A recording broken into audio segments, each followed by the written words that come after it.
All right, so this is the 2014 Dodge Ram 2500 6.4 liter motor, tradesman, crew cab, long bed. I have been working on replacing a damaged wheel bearing. I've actually already done that. You can see the new wire right here. But I figured I'd make a video on how to do it.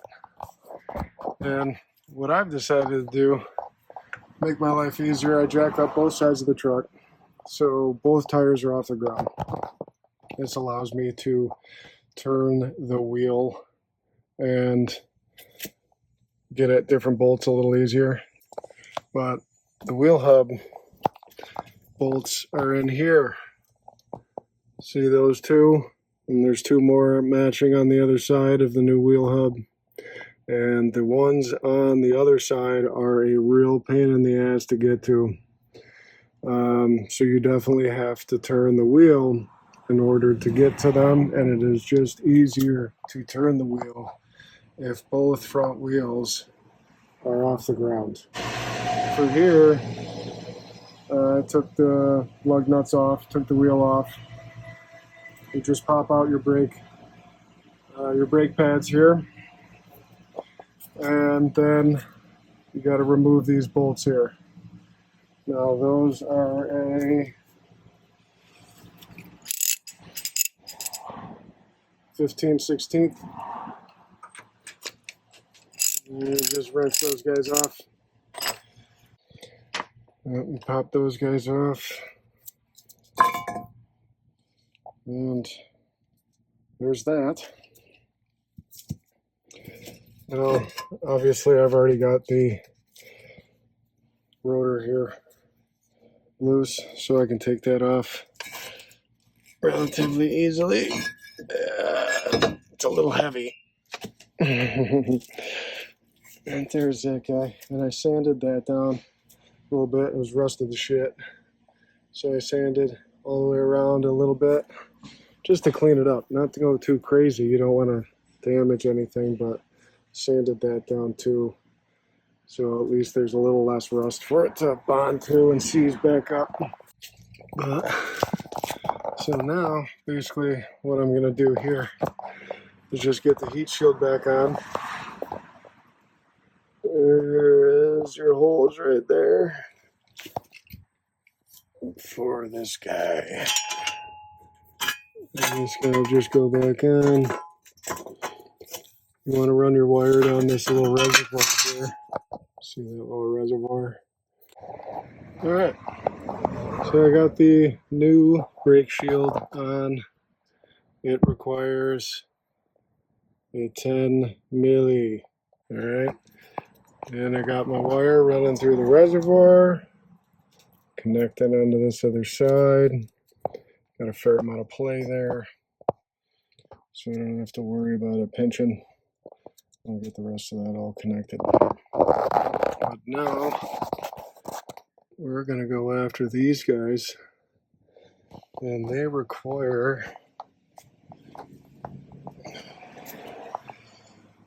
bearing bolts, require 149 foot-pounds of torque.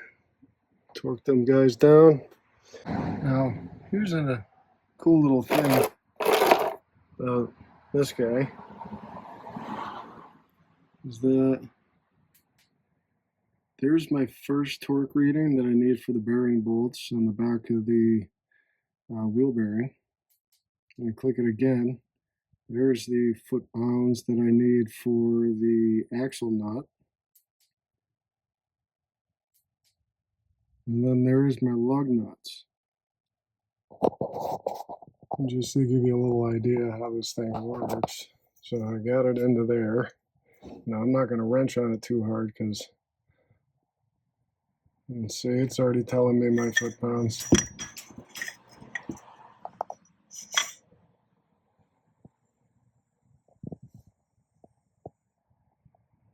Now, I'm not wrenching on it too hard because obviously that's a really shitty position that it's in right now, and I got to put some pressure on this thing to hold it in place. But it just gives you an idea of how that thing works. It's pretty cool if you don't want to go spend 150 bucks on a torque wrench. I think it was only $25. All right, so I got both those bolts torqued to 149 or so, probably a little bit more, which will be a pain in the ass later, but we'll worry about that later, huh?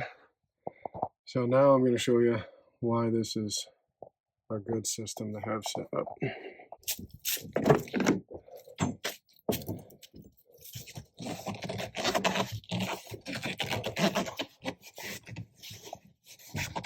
One-handed turn. Easy peasy. So now we're gonna, I don't know if you can see them, there you go.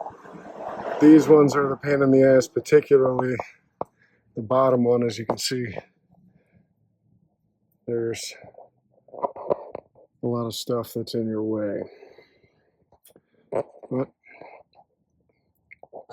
we'll get to it.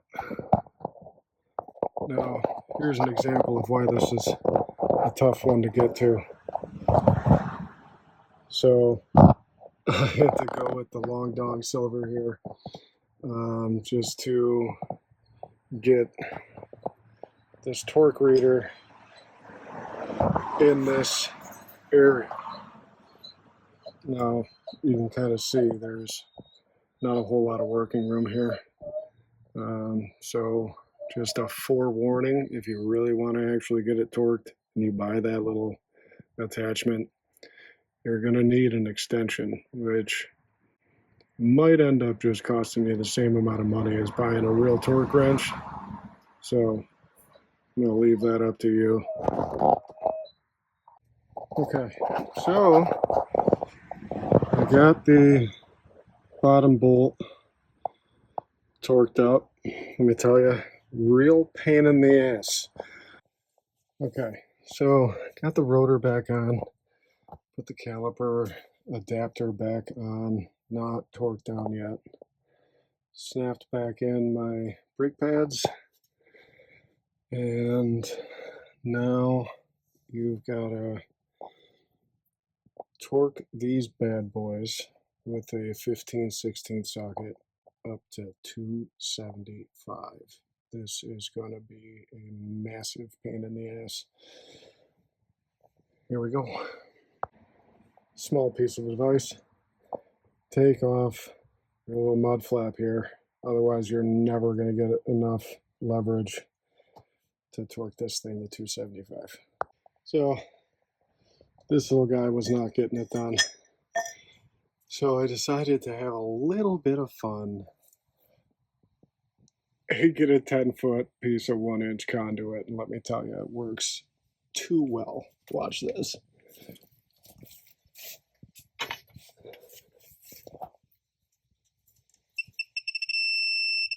$290 with one hand. My old pins, caliper pins, were looking a little worse for wear. So, and I did happen to snap a bolt off in it. So here are the new guys. I'm gonna get them greased up and slide them right in there. Get them bolted in. All right, so now I got the caliper back on. And we got the caliper bolts in the back on for the pins.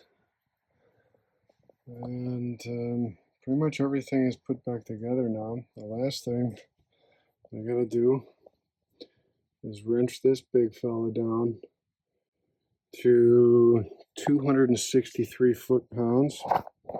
Now, here's another interesting thing. Online, you will find a lot of different resources saying that that nut is 1 3/8. It is not.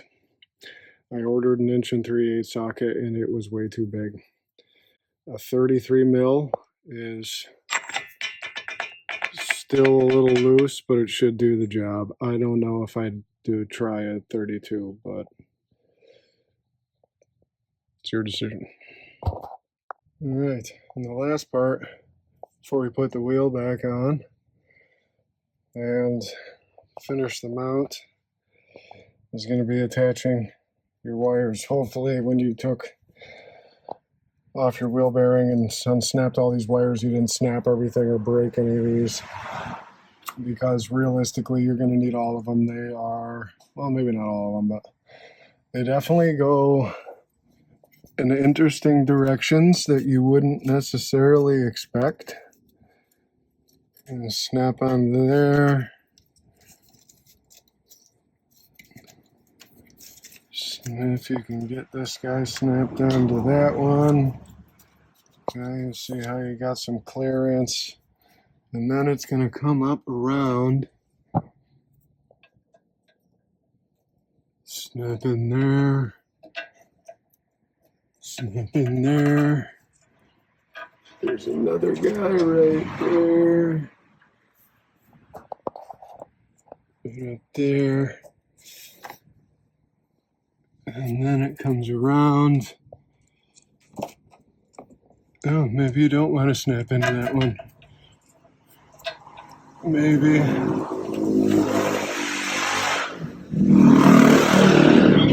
Hi, boys. Nice day for a Sunday drive, huh? And snap that guy in there.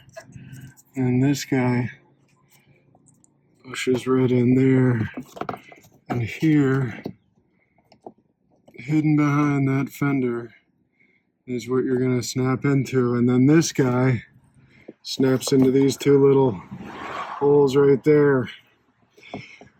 And then hopefully, after that, put this